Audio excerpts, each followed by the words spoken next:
नमस्कार दोस्तों।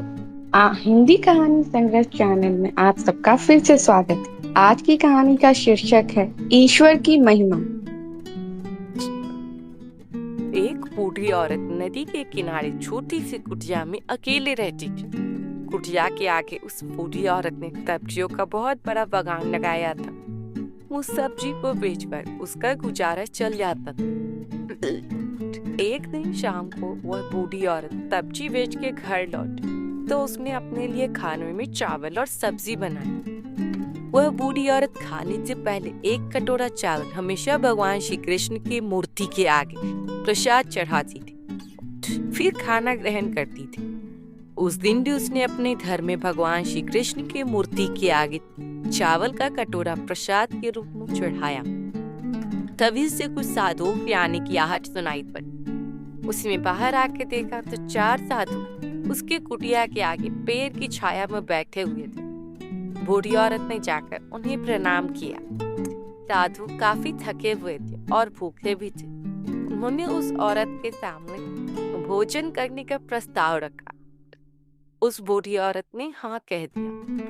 बूढ़ी औरत जानती थी कि साधु अगर नाराज होंगे तो श्राप भी दे देते हैं और फिर ये उनके लिए अतिथि तमाम।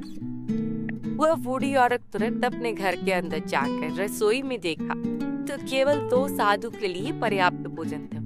उसके पास अब अनाज भी खत्म हो चुके थे और वो बहुत परेशान होते क्योंकि साधु तो 4 थे।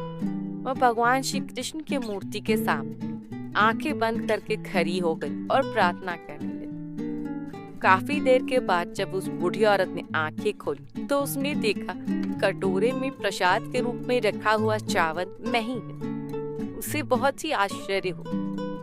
वो चावल तो खत्म हो चुके थे। उस बूढ़ी औरत ने कुटिया से बाहर आके साधुओं को पीने का चल दिया। तत्पश्चात साधुओं ने इस बूढ़ी औरत से कहा कि ना जाने क्यों अभी थोड़ी देर पहले हम भूखे थे पर अभी हमें भूख बिल्कुल भी नहीं है। यह सुन के औरत सोच में पड़ गई। वह समझ गई थी भगवान श्री कृष्ण ने जो प्रसाद के रूप में जो चावल था वो ग्रहण किया था, उसी कारण से सभी साधुओं का पेट भर गया था।